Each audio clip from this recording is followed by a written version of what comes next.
রবীন্দ্রনাথ ঠাকুরের লেখা কবিতা রাজা ও রানী। এক যে ছিল রাজা, সেদিন আমায় দিল সাজা। ভোরের রাতে উঠে আমি গিয়েছিলুম ছুটে, দেখতে ডালিম গাছে বনের পিলভু কেমন নাচে।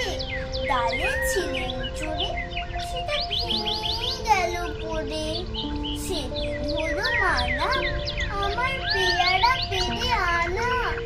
রথ দেখতে যাওয়া, আমার চিড়ের পুলি খাওয়া। কে দিল সেই সাজা?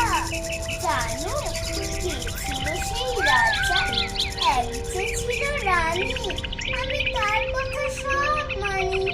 সাজার খবর পেয়ে আমায় দেখলো কেবল চেয়ে, বললে না তো কিছু, কেবল মূর্তি করে নিচু। আপন ঘরে গিয়ে সেদিন রইল আগুল দিয়ে, হলো না তার খাওয়া কিংবা রথ দেখতে যাওয়া।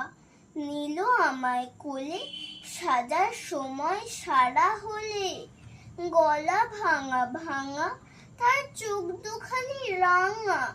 কে ছিল সেই রানী?